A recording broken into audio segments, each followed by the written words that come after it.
Yep. Awesome. Okay. All right. Thank That's you. fantastic. Okay. So I'll just put that feedback one in the chat because that's a pretty new one, and we're always looking for more from all of you. So okay, let's jump into HPI. Maybe just a quick show of hands. Use the raise hand reaction if you're online. How many of you have used HPI or use it on a regular basis? Okay, so a good amount of you.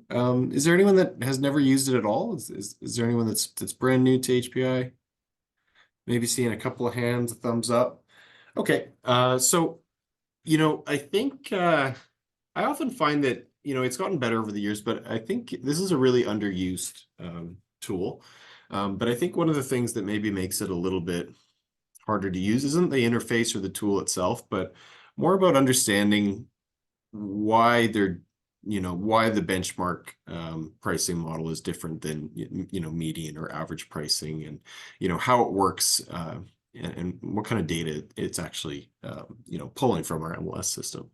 I think this kind of helps kind of put it into perspective and help you work around the tool and realize where its strengths and weaknesses are, because it's certainly not a magic solution, but it does excel in certain areas. So basically, what HPI does is back a few years ago, like 2018, 2019-ish, they brought it to our board. Some boards have had it for years. Like at that point, Vancouver had already had it for over a decade, just larger market.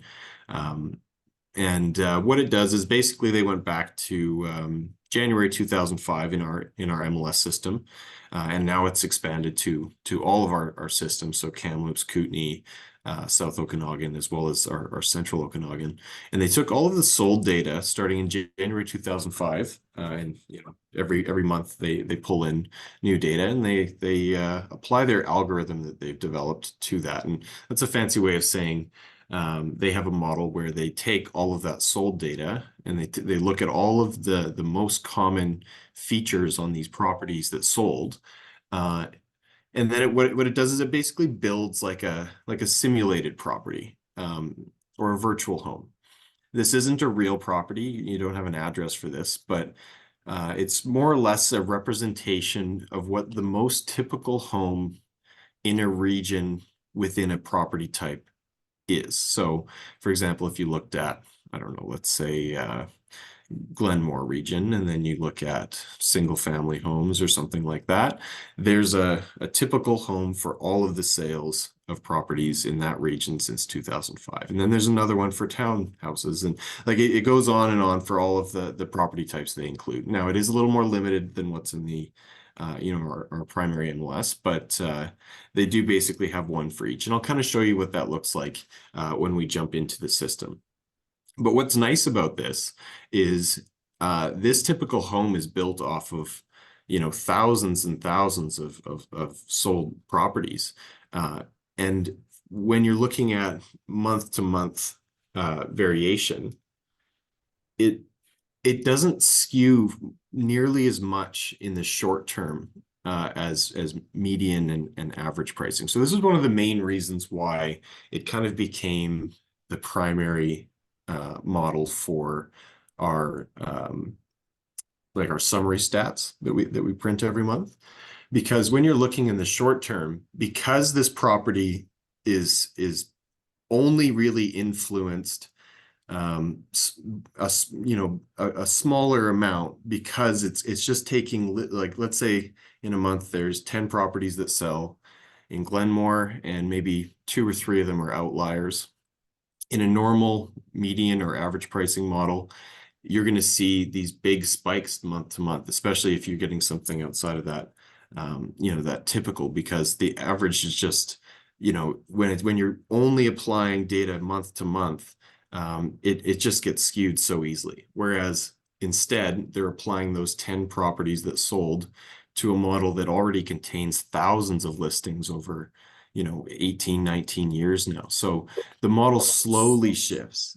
So over a decade, as an area improves, and maybe newer types of homes start showing up, then the model starts to change. So although it does follow the trend line. Like they're all kind of in line with each other when you look at the greater picture, like over the course of 10 years.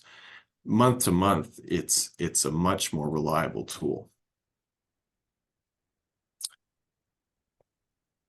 So I'd mentioned that they cover a number of different property types and basically build a typical or virtual home for each type. So these are what they cover. Obviously, there's a little bit more detail in our MLS, and there is a way to kind of manage that when you are using some of the features like the price estimate feature. But we've got, yes, of course. Can I have a quick question just on 1-story and Yeah. 2-story houses?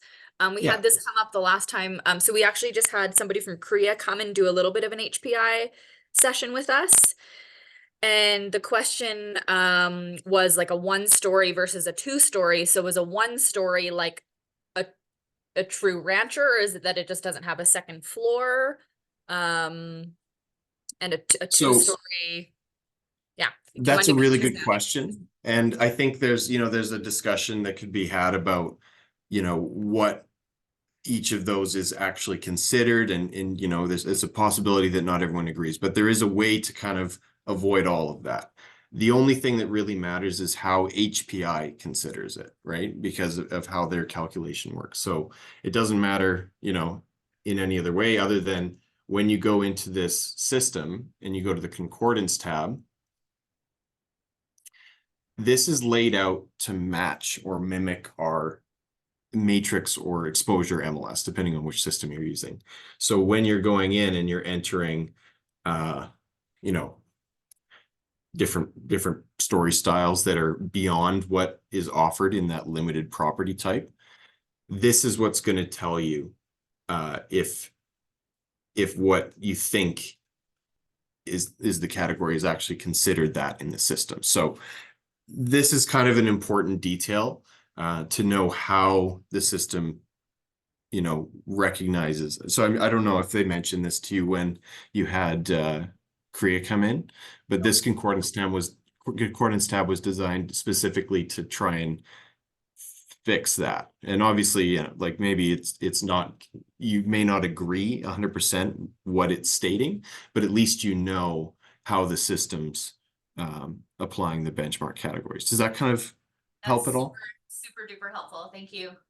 Awesome. Okay. So we're actually going to jump into the system here in a couple of minutes, but I just kind of wanted to show you, this is basically a shortened or summarized version of what this virtual or typical property looks like. There's a lot more features and information that it includes, but this is kind of just to give you an idea of what it's done. It's like for basically every area in every property type, they've done something like this based on our sold data. The only limitation, and I'll kind of let you know up front, is because of how this system works, areas that have fewer sales overall, or areas that are really unique in terms of, there's not really a consistent builder. There's, properties have been built in very different ways and styles, and it's really hard to pin down what, if you were to look at it, like what a typical home looks like in the area.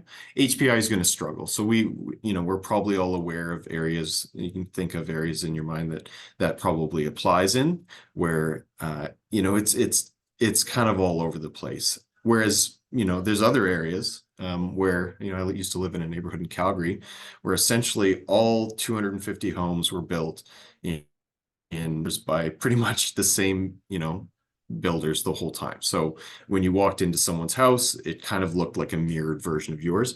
In situations like that, this system is really going to excel because that typical home is so representative of what the property you're likely to be looking at or applying this data to. So keep that in mind, just based on how the system works. There's actually even a limitation where if there's so few sales in the region, it won't even create a typical or virtual home for it. So that's just to kind of help you understand when you're going through and making some selections, why you may not see some options. And I'll give you an example of that here. So I'm just in the first tab in the system here. And again, if you're new to HPI, you can find the tool right on the dashboard. The HPI tool's right there, and it'll auto log you in. There's no additional sign in. Just jump to the first tab here. And you've got three options here. So you got your area, and again, this includes everything now, including Kamloops and Kootenay. They do have their MLS data in the HPI algorithm as well. So select your area, or might as well do North Okanagan. Select your property type, and then you can go through and select all of your areas. And just to break this down further, it's truly creating a virtual property for every level and situation. So there's a virtual property for all single family homes in the entire North Okanagan region. And so the larger you go out, the less accurate that typical home will probably be, because it's now applying sold data from thousands and thousands of properties from all these different areas. It's maybe still useful from just running some stats about what a single family home in one story looks like in the North Okanagan. It's still useful from that standpoint, but from like a price estimate, becomes less and less useful the further you go out. But as you see, when I go through here, you may come across a property that doesn't have, for example, a 2-story single family typical property. So make a couple selections here. I'm just gonna let's do North Okanagan against a couple specific areas for 1 story. And I'll click apply here. That's really important. Make sure you click the apply button at the bottom for it to display your results.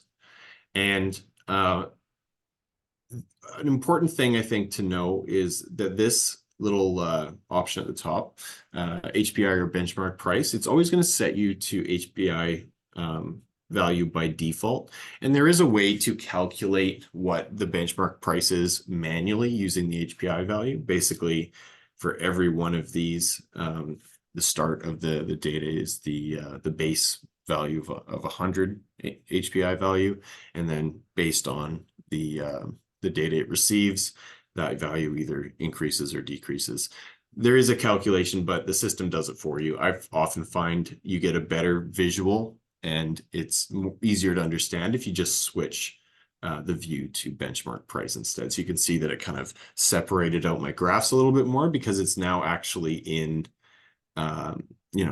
dollars now, instead of just a flat HPI value.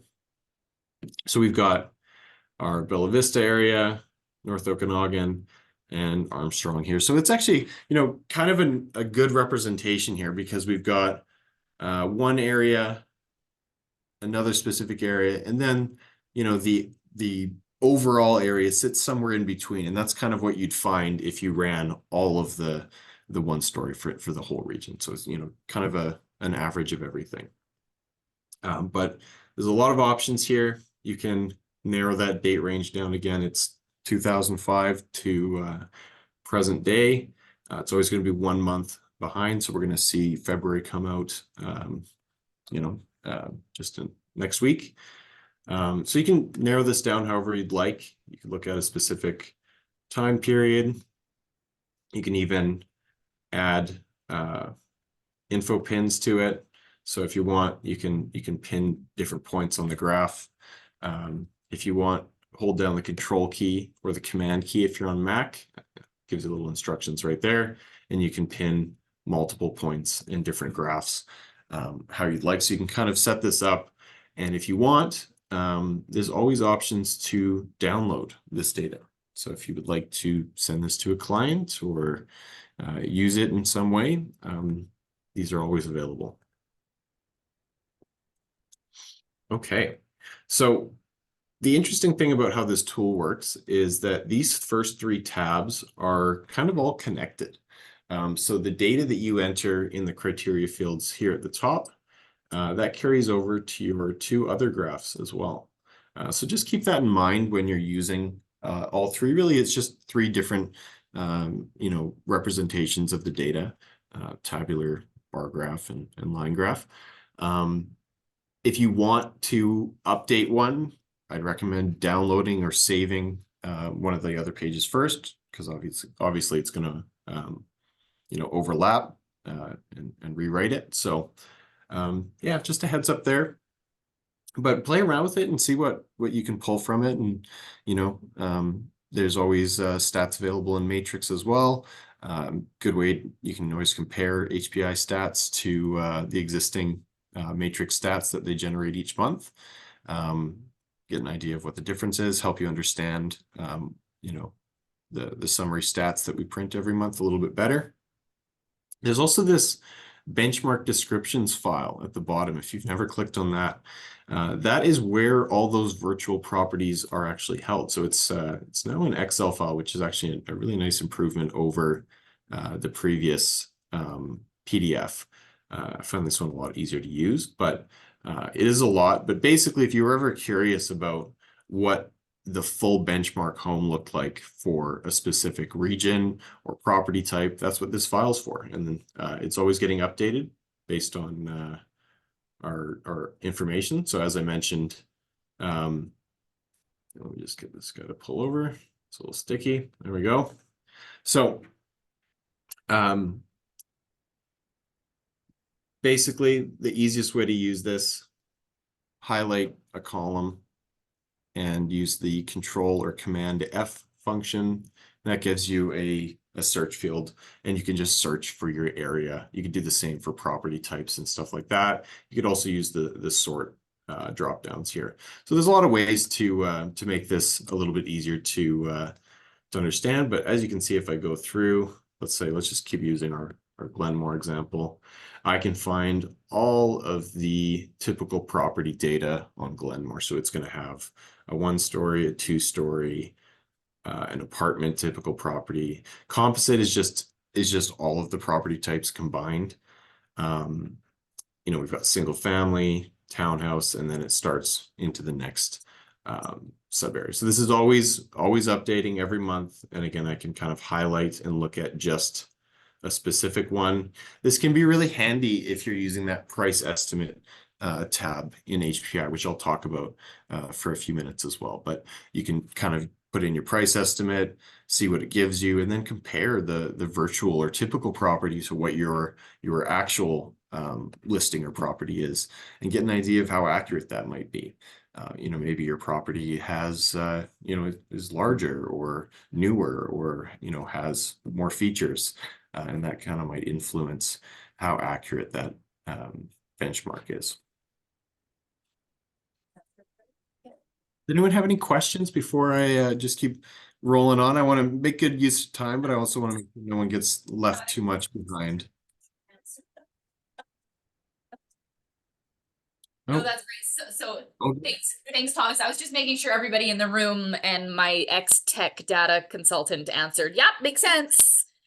Great. So it's out a little bit for me, that far from the mic. I lose it a little bit, but yeah, no, that's okay. I was just making sure. So this is essentially like a representation of an average house, and then you take the house you're comparing to and go, okay, well, mine was built in 2000, not 87, and that totally. Yeah. And I think the thing that people sometimes get confused about is this is the part I think that really helps kind of put HPI into perspective, is that depending on where you're working with, how many sales have been in that area, how big the area is, how how similar the properties in that area are really big factors in how powerful HPI is. So it works really well in bigger centers, which is why Vancouver's had it for like 20 years now. Yeah, I think I said 10 before, but I'm probably going to keep increasing the amount of years that Vancouver's had it. They've had it for a while. But yeah, great reference file to use, and just give you an idea of what they're actually applying to create the data that you see in the tool. All right. So we've kind of talked about these first 3 tabs, and they're really primarily what this tool is. It's the generation of HPI benchmark statistics. And that's what those three tabs do, is they give you the data however you'd like it in three different formats. Now, the rest of the tool, minus the concordance tab, which, we won't really touch on again. It's just a tool to help you figure out which property type to use. But this price estimate tool is kind of like I don't know, I guess it's like a little test of how this tool works and how powerful it can be. So if you haven't used this before, it's kind of a fun experiment to do. In sessions where HPI is all we talk about. Sometimes I'll have agents give me the info for their old house, or a particular listing that they sold a few years ago that they're curious about. Basically, what you can do is enter in the information for a property that sold previously, and you could even use Matrix as your tool. So you go into Matrix and just do some searches and find a property that had a sale from several years ago, and then maybe it's listed today. And it's a great check because you can go, all right, so let's say the listing's in it's a townhouse in Alexis Park here, well, whatever it is, and it sold in, I don't know, let's say July of 2015, and then you put in the previous sale price, so what it sold for back then. And what it's going to do is it's going to give you what, based on the data, and it's going to apply that typical home. Based on the data and the previous sale price you gave, it's going to give you an estimated price in January of 2024. So now, if I want to kind of investigate and see how accurate this would be, let's say my client is looking to sell their house and they're not really sure what it would be worth today.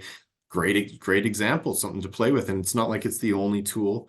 It's not perfect, but I can go into the benchmark descriptions file like I did.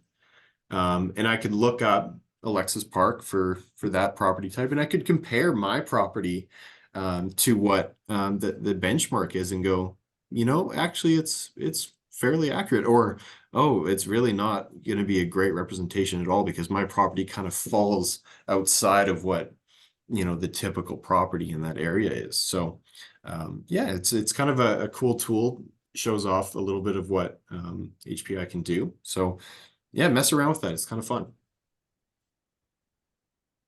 Okay.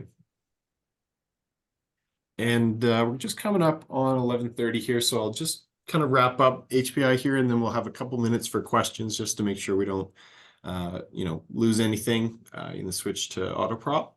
But this last tab here, if you haven't used it yet, this is kind of, in my opinion, like a more user-friendly version of that Excel file. So the Excel file is nice because you get to see everything at your fingertips. You don't have to keep resetting it up.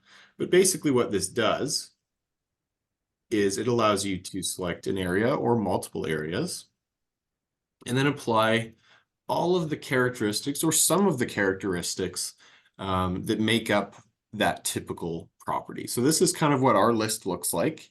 There has been some things we've added, and it will look different than some of the other boards, but this is what is set up for the Okanagan and our region overall. So let's say I'll just select all of them, click apply. It's basically going to give me what that virtual property looks like. So one cool thing you could do with it, and who knows, maybe this is something useful that you could pass on to your client, but you could pull up a number of different areas for the same property type or something, and you could basically show this and even limit some of the characteristics and go, look, you were really looking for these few characteristics, and I'm not saying that we're guaranteed to find it, but it's more than likely that you'll find X at, in this area than this. Like, this will give you a decent idea of, what's kind of the average age of some of the properties in the area. Like, is waterfront something that you'd probably find? Is a garage something that, you'd have at these properties? Like, that kind of stuff. What the average property price looks like based on the benchmark. Yeah, so something to play with, a little more flexible and a little more user-friendly than the benchmark descriptions file, but it's that same information, just in the nicer interface. And just before we move on to Auto-Prop, the price estimate tool, it works so well in dense areas where there's a lot of similar homes, Middleton, East Hill, Foothills.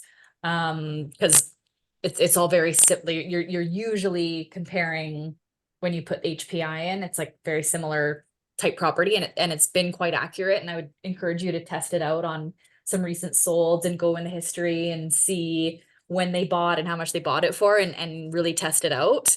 Because it's a really great tool to use as a part of your pricing presentations. And then that performance over time as well, to go in, if somebody has a typical home, to do their neighborhood and to show them the data.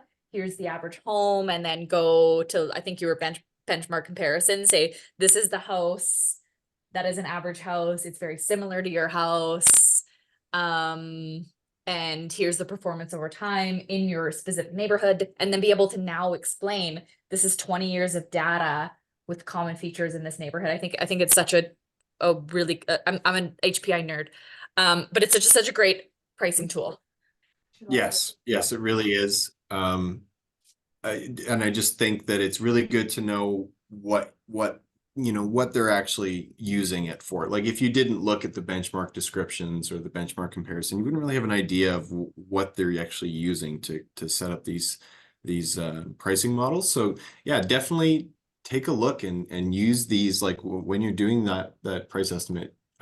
It may be really accurate, but just confirm by looking at the data. It's great to look at an active listing right now and what it's priced at, and look at what it sold for 10 years ago and see if this came up accurately. It's kind of interesting. So yeah, I'll just wait a couple minutes here in case we've got any in the chat or anything like that. But otherwise, we'll kind of move on to Auto-Prop. Oh, Thomas. Yes. Do you think there'll ever be vacant land in here, or just probably maybe two different? I don't think so. I don't think that's something you'll see in Yeah, I did have the volume on before too. Yeah. I Oh, was okay. trying to- Okay. I'll just leave it kind of running for noise. I don't know why it come up as. Chris and Christy, can you mute? Sorry. That's okay. Did you have a question, Chris? No? Good. Michelle, Yes. can you ask him, like, if you're comparing properties, like I'm looking at townhouses, can you change, it keeps bringing up 2 bedrooms, can you change that somehow to be a 3 or? No, 'cause that's the average townhouse. It's a 2-bedroom, so that's why it's like that. Okay, thanks, Thomas. We can Yeah. just know a tool to use. Awesome. Okay, so we'll move on to Auto-Prop here.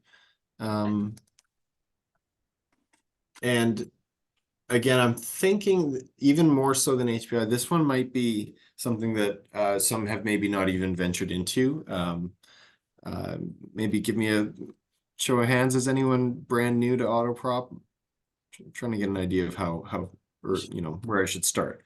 Yeah, this one has been, I think, one that's been tougher to adopt. It's a lot. Like when you go into it, it's got so many tutorials and walkthroughs. It can be a little intimidating, but I'll kind of show you a few things that I think maybe make it a little bit simpler to use, and kind of where their best training resources are, because they've got a few that are really kind of quick and you're not having to watch a whole bunch of videos, and really kind of makes learning things a little bit easier, at least how using the tool easier. So if you're new to Auto-Prop, there is a ton of features, but a few kind of cool ones, and some that are kind of relatively new. Being the first is a CMA tool and property reports. So I, as doing a lot of matrix training, I often hear that people are kind of dissatisfied with the CMA tool in matrix. It's maybe not fully what everyone's looking for, and it hasn't really changed or been updated in a long time.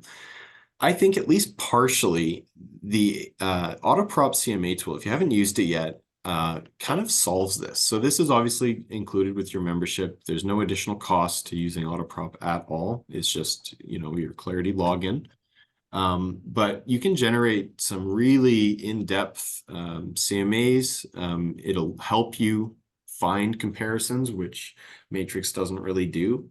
You kind of have to do it yourself in the search, or find listing, pull them into a cart. This one's a little bit more user friendly, and I'll kind of show you some of the things I like about it. But yeah, there's a ton of stuff like you can really customize and set up multi-layer search for development and land use and rezoning and all these additional layers. They're always adding new stuff. I would say out of all the tools we have, there's none more than Auto-Prop that seem to be consistently improving and expanding what's available in their system. It's also connected to our MLS, so it's got some of our data, is tax record details, that kind of thing. And you can also, if you have some other subscriptions, there's even some third-party data sources that you can attach to it. So, for example, the LTSA, the land title, if you have a subscription through that, you can actually add that to your Auto-Prop so that it can be included and applied to your custom report. So there's some really cool stuff here. So let's just jump into it. Got it open here, but I kind of have it open on the login screen. So for those of you that are brand new, if you've never logged in at all to Auto-Prop, you're going to have to do this really brief sign up, and it truly is super brief. It asks you to sign in. You've got our board under the list of drop downs. For some reason, it always kind of sets real estate of Greater Vancouver as the default. So just keep an eye on that. Make sure you're on ours. And if you're already logged in, it should just bypass that. You don't need to set up your own login. You already have one. And it's going to send you through. It is attached to the CREA thing, so you will have to go through your typical, where what you have to log in on web forms, or it looks like my 30 days ran out. I don't know about you guys, but I do not No, love. Doesn't we asked Korea about this, Thomas? We were like, Sorry. we asked Korea about this. It never remembers it doesn't remember the device for 30 days. So they're looking into it. It's to be honest, and we have it easy because our Clarity lets us log into all of our MLS and everything. But Kamloops and Kootenay, right from when they log into their MLS, they have to get into that. So it's painful. I feel bad for them. So yeah, we're into Auto-Prop here, and before that, it'll ask you like if you're what your profession is. Just put in whatever you want, realtors in there, and it'll put you into the dashboard here.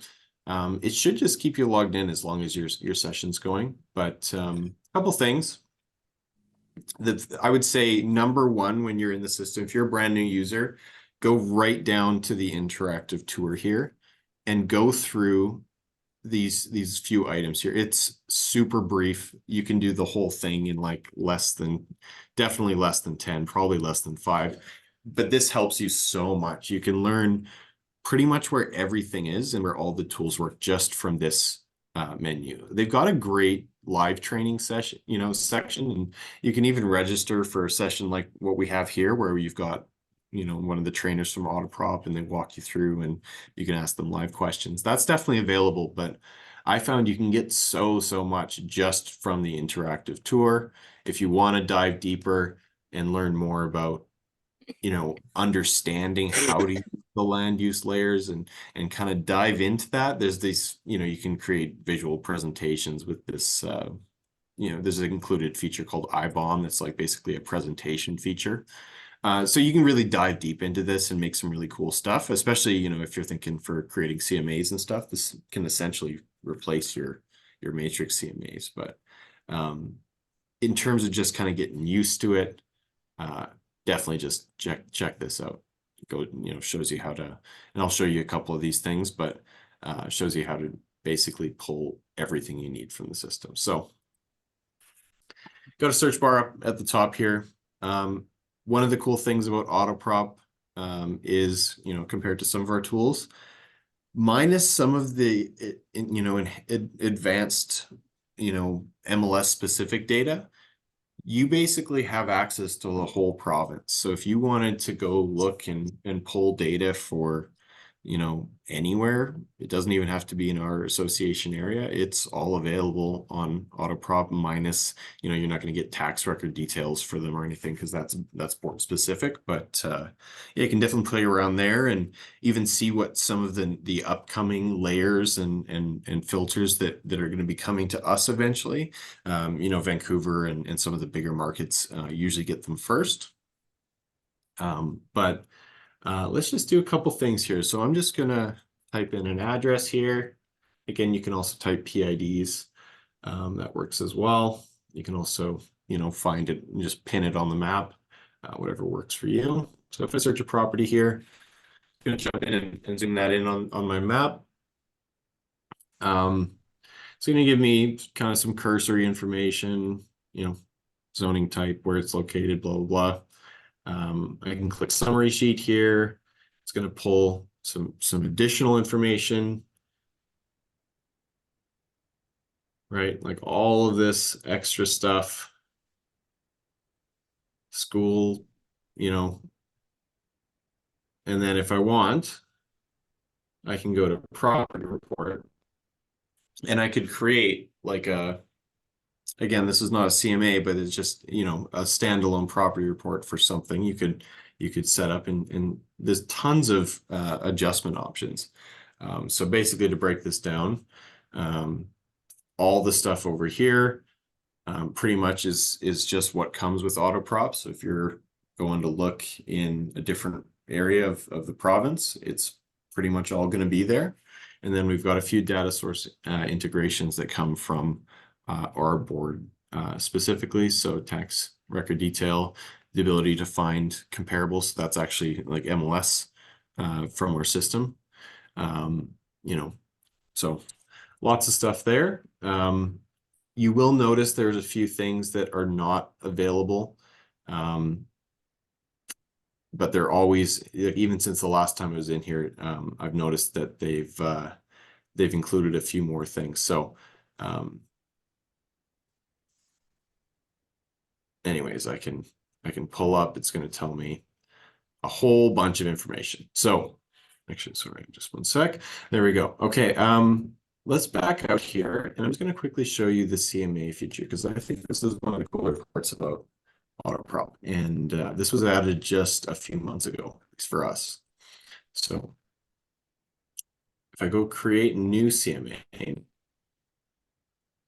it's going to pull up this nice screen here. And it's kind of similar to that property report feature where it is going to kind of create a report package like it does in the Matrix CMA.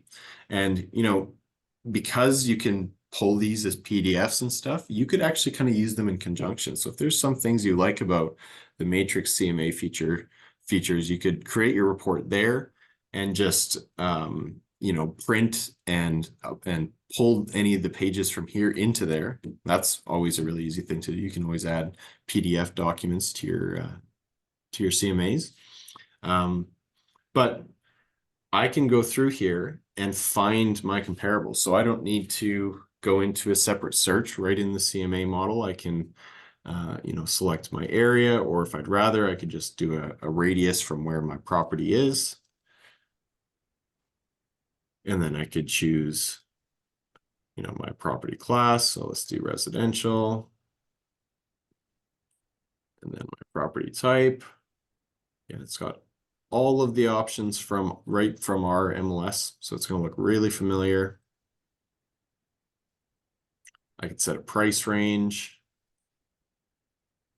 Pretty much all of, you know, the criteria fields you'd look for on the Matrix MLS. You know, you can have must not haves, must have one or more. And then it's gonna, when you're ready, you can click the Get Listings button in the corner. You can also search by MLS, and it's going to give you a list of possible comparables, and you can review the list and decide what looks good. And it's, you know, fully based on what you set. So definitely something to play with. I don't know if it replaces the Matrix CMA tool, but you can certainly use them in conjunction. So anyone have any questions about that? Any Yes, experience using the CMA tool? Can you go to save and preview and go to the comparables just to show how people can send the link? Absolutely. So this is what your client would get if you sent them a link, and then they can scroll through the tabs at the top. The compare, can you go to the compare tab, Thomas? Absolutely. So you can send your client this link and they can have like an interactive CMA.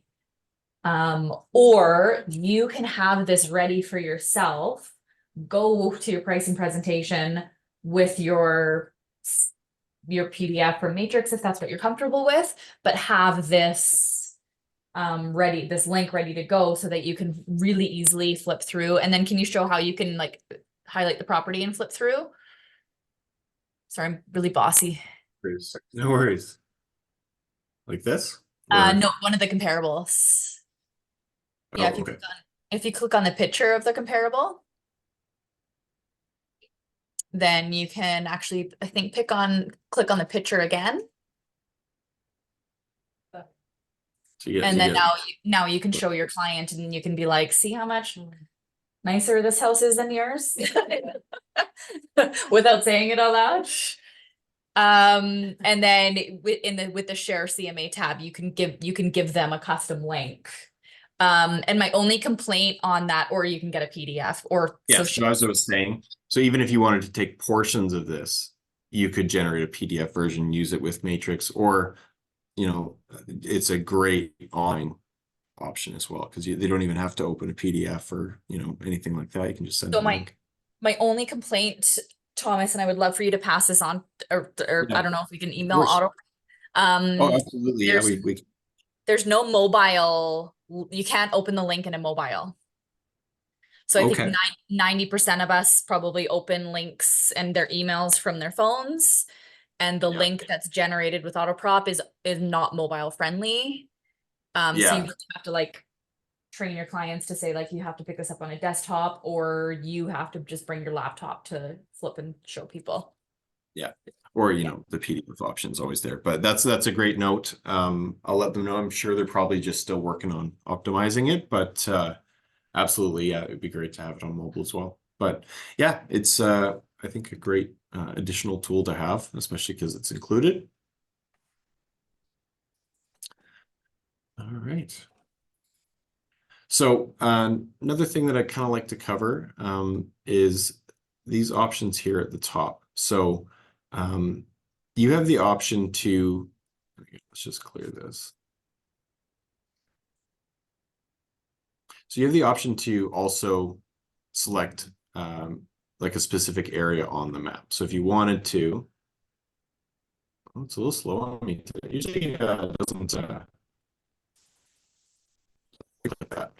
But for example, you could take like a city block or something and do that. So tons of ways to search, very reminiscent of what you do in the Matrix map search as well. There is a measurement tool here as well. So if you wanted to measure the distance, you know, on the map to get an idea of you know how far something actually was, you can certainly do that.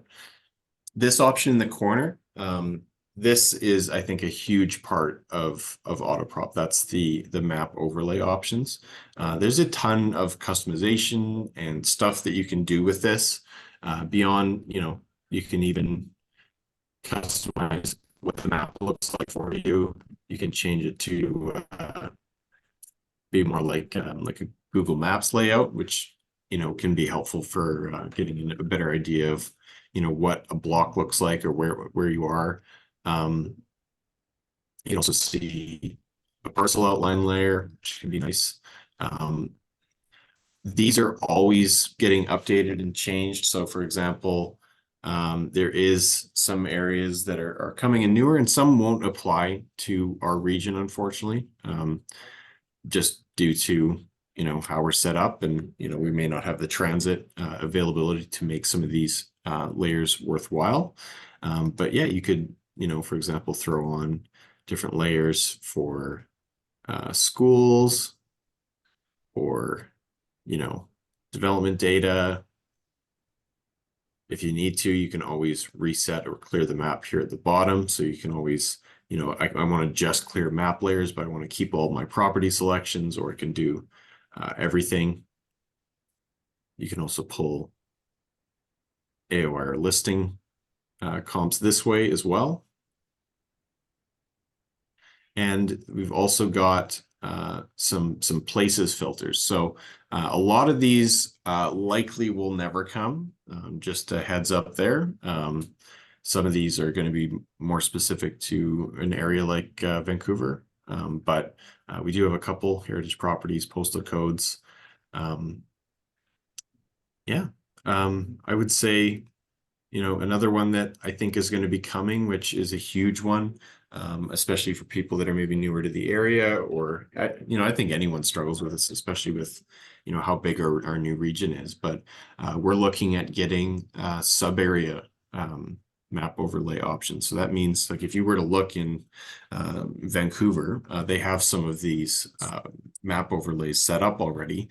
It will actually outline and tell you the boundaries of all of their sub areas. So I know we've got like PDF maps and stuff like that you can review, and we've got like description files that tell you where sub areas are. It's not good compared to this. Like, if, you know, how nice would it be to be able to just select your property on a map and immediately know exactly where it's located. There's no argument, nobody telling you one thing or the other.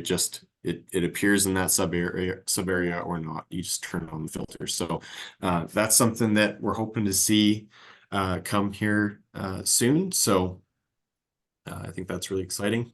Make everyone's lives a little bit easier. Before we just, I want to quickly show some of the additional settings and options. But before we do that, I want to show a couple of things that I think are really helpful. So you've got some additional search options here at the bottom. So you can do some zone searching. You can also do land use plan searching. We're looking at, yeah. That's awesome. The zone, I didn't know about the zone searching. For sure. Mhm. Excited, very excited over here. No, that's great. No, and the thing that we actually got this in just a training session a couple weeks ago. Someone had mentioned we have a couple municipalities that seem to be missing from this list still, so we have contacted them about that. So we are just trying to round out all of the available information on here. Yeah, plenty to play around with and look at this. You know, again, I would strongly recommend this interactive tour. It's very, very helpful. There's also this property icon in the corner. And I think this one's kind of important because sometimes you can kind of get lost in the weeds on this system and have a hard time figuring out what you've already selected.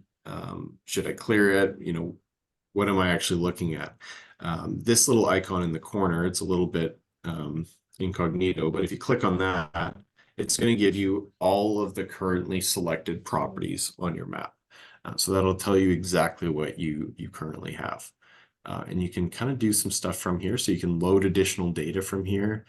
You can add more properties. You can remove some. So if you wanted to manage this list a little closer, maybe you're having trouble using some of the you know, the outline features, like sometimes it can be a little gimmicky. You can just remove and edit the list from here as well. You don't have to use the map exclusively. So yeah, there's also some nice export options that I think get overlooked. So if you are someone that likes Excel, or maybe you're playing around with that new IBOM presentation feature, this guy right here, yeah, you can export listing data from there as well. Super flexible, and I think this really enhances maybe some of the shortfalls in terms of how Matrix generates their reports. It's, you know, this is more modern for sure. Okay.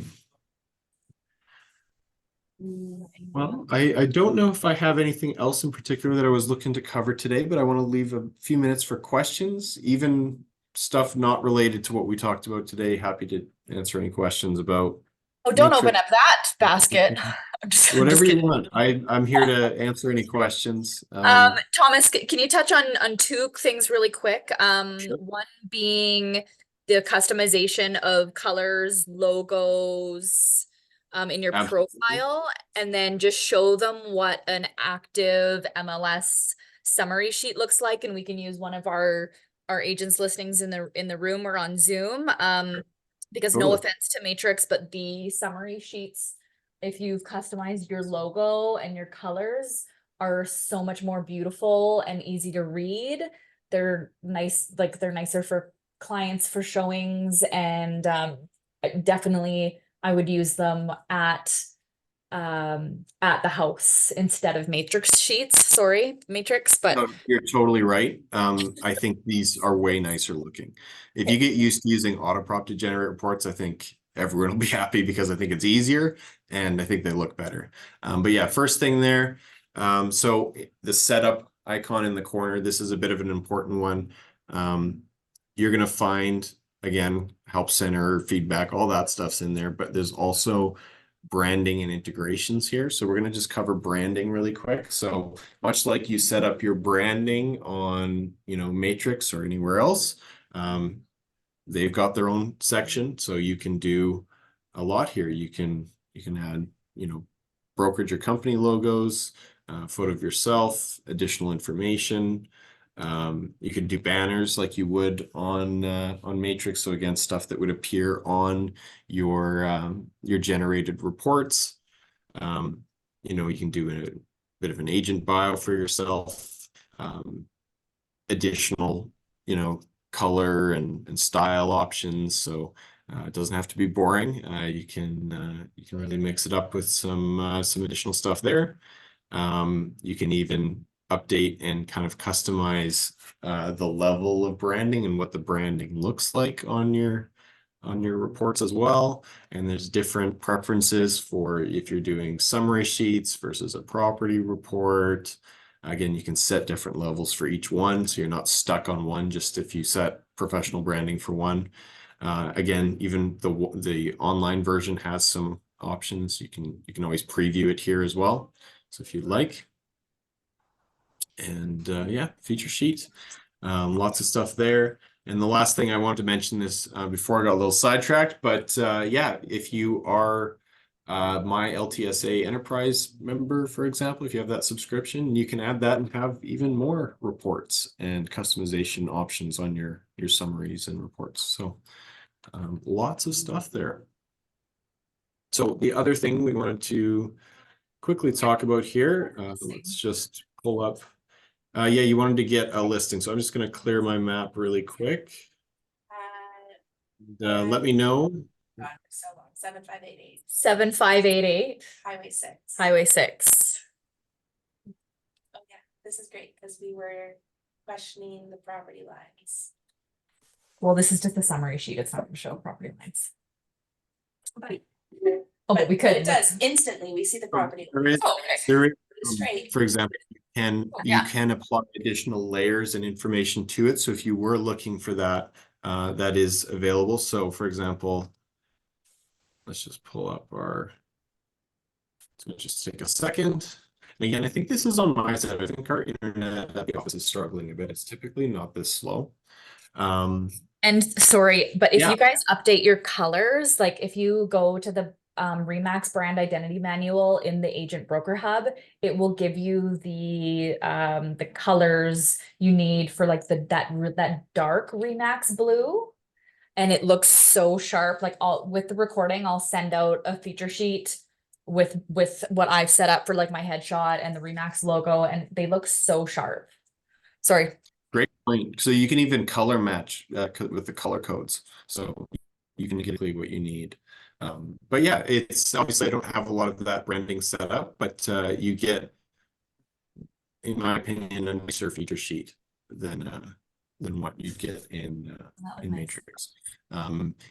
Certainly, the way they present it looks a lot more professional than some of Matrix's options. So yeah, definitely play around with that. And there's, again, just so much you can add to the property reports. the summary sheets. So definitely And I give just it a have one try. more comment about Auto-Prop for anybody that's changed brokerages to us. Bonita had mentioned that it Auto-Prop was still reflecting Remax North Valley. And she was able to change that, I'm guessing in settings, Bonita. Yeah, so I just pulled that up here. I'm thinking some of these are just text fields. They're not getting everything. So it doesn't, like some of our systems update automatically. Some of these are just text fields on Auto-Prop. Okay, And yeah, unfortunately, that makes that's just how they sense. got set up. Yeah, so just double check your branding, double check your bio, that it doesn't say that you've been licensed for 5 when you've been here for 10. Stuff like that, and your latest headshots, because that's another thing that doesn't, just one more place to update your headshot. But Yeah, that's like great, thank you. even for me, it didn't update my email, so that's telling me it's just it's just Yeah. a text field. So Great, awesome. Thank you, Thomas. Any questions in the room? Any questions on Zoom? Cool. Quiet group. awesome. Well, you've been a great group though. I appreciate you spending the time with me today. I'm just gonna quickly pull in our support department as well, and in my email address. Sometimes, you don't have a question right now, but maybe you're spending a few minutes looking through Auto-Prop or something, and something comes up. Feel free to reach out to me. I'm happy to take any questions or feedback even. And again, if you send it to me, I'll send it off to feedback. So you really just send us anything. We're happy to help. And yeah, please use the tools. I think they're really helpful, and yeah. For sure. Thank you. Okay. Well, thanks everyone. Have a great rest of your afternoon. Okay, thanks. Bye. Thank you. Thank you. I'm hoping it will.